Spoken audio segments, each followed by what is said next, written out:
Traditional Japanese tattooing. Broadly speaking, tattooing in Japan is generally referred to as irizumi. But from a traditional viewpoint, Japanese tattoo style is referred to as wabori. Traditionally this was done by hand using needles fastened to bamboo sticks, and is referred to as tebori, which means hand-carved or engraved. This method is still practiced today, although the outlines are almost always done by machine. Machine tattooing is referred to as kakaibori, but the result can still be described as wabori, implying its current status and legitimacy. History. Known as the rebellious style of tattooing due to the illegality of it within Japan, traditional Japanese tattoos hold an incredible amount of meaning within them for the wearer and artists alike. Dating back to over 5,000 years ago, Japanese tattoos were derived from ukiyo-e, pictures of the floating world, which were created on blocks of wood with incredibly intricate designs portraying nature scenes, ghosts, animals, stories of war, and erotic imagery, known as shunga. Tattooing in Japan was perceived as a negative practice soon after its birth, and was soon reserved for criminals, who would receive tattoos as a form of punishment for their crimes. In the late 1800s, tattooing was officially banned within Japan due to the country wanting to be perceived by their European counterparts as a highly sophisticated nation.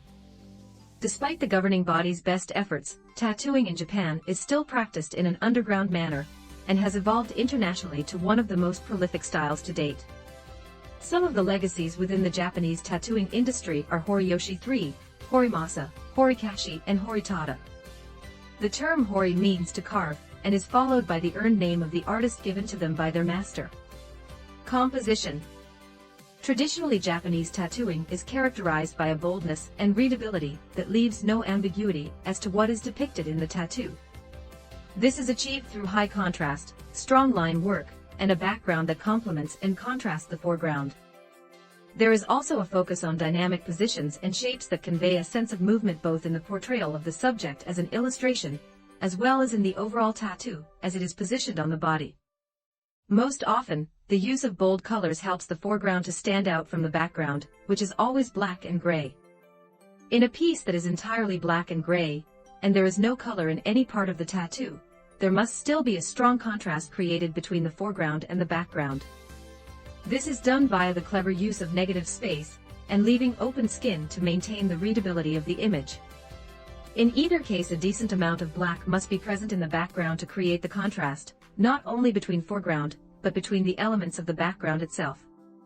This is why it is almost always the case that an artist will complete the background first in order to establish the darkest parts of the tattoo, and from that base, maintain an adequate contrast in relation to the tones used for the subject of the tattoo.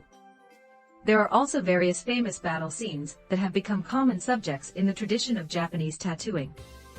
Most popular are scenes featured in Kuniyashi's woodblock print series, 108 Heroes of the Suikoden, and various woodblock artists' depictions of scenes from Japan's Genpei War. The background.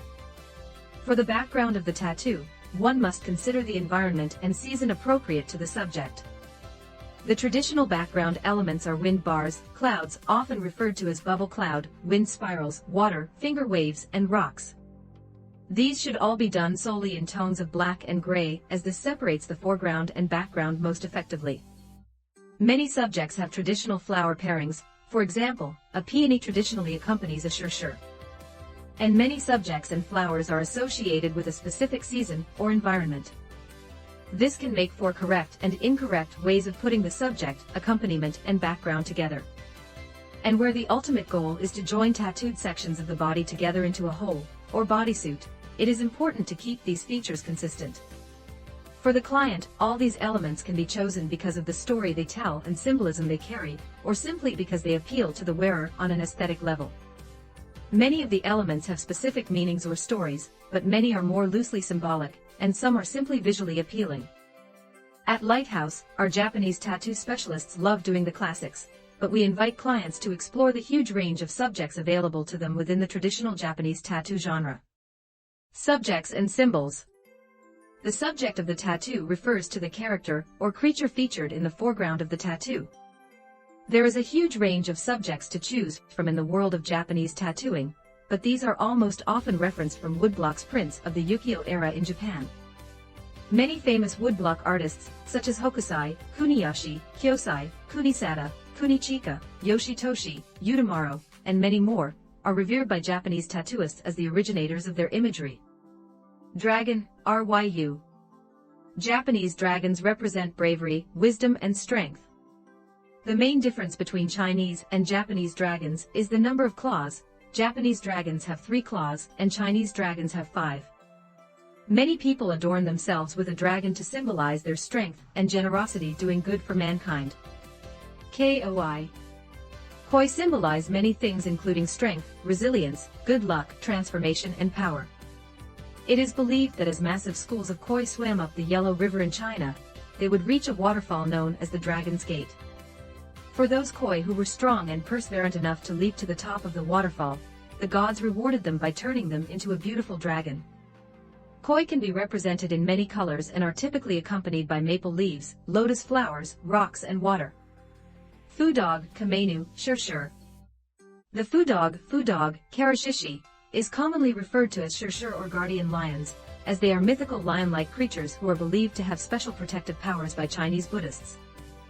Buildings across Asia are adorned with fu dogs on either side of an entrance to protect and watch over the domain. In Japanese tattooing, fu dogs are traditionally represented in pairs, both a male and female. The male fu dog will be resting on a globe, and the female will be restraining a young cub under her paw. Fu dogs are usually tattooed alongside peonies for a number of reasons. The Chinese believe the lion to be the king of animals, and the peony to be the king of flowers, whereas in the Edo period, the peony and fu dog were combined to create a set piece called Karajishiboten, and were particularly popular on hanging scroll paintings. Hanya. The hanya is one of the most popular Japanese masks that make their way to tattoo form. Originally, the hanya was used in No and Kaijin theater shows, and represents a woman's descent from sadness and jealousy into resentment and bitterness. In these shows, the mask was used to show when a female character had lost all sight of her own emotions, and had succumbed to her anger and sadness, usually from the deceit of her male lover. Due to the striking appearance of the hanya, they make for excellent large-scale tattoos as well as smaller one-shot pieces. Oni, Namage. Oni are numerous and come in many forms, and are generally represented as male. Often, Onis appear as red ogre-like demonic beings with horns protruding from their head alongside a mane of black hair. However, the color scheme is not set only to this. Oni are usually tattooed either as a mask or as full-body creatures wielding an iron club in their hands and a tiger skin loincloth. Onis are believed to be the punishers of demons, and are sometimes seen torturing other beings in the depths of hell. Tiger, Tora. Tigers are known to symbolize strength and courage, and also provide protection against bad spirits for the wearer of them. Japanese samurais would adorn themselves with tiger tattoos, so that if they died in battle, their family would be able to identify them, and their spirit would be protected on the ascent to the afterlife. Within Japanese tattooing, tigers are traditionally gold and brown in color, or white appears as light blue/white. Tigers are usually seen in tattoos fighting another creature such as a dragon, or standing proudly on rocks accompanied by flowers. Phoenix, Houu. The Japanese phoenix differs from the commonly known Western creature, as they do not rise from ashes nor are made of fire. Instead, phoenixes are known to descend from the heavens as a sign for peaceful things to come. They retreat back when trouble is on its way, so they are known to be both good and bad omens. Traditionally, the phoenix is known for its beautiful colors within Japanese tattooing, as there are no limitations to how the creature should appear, and the artist has full creative reign to color it as they wish.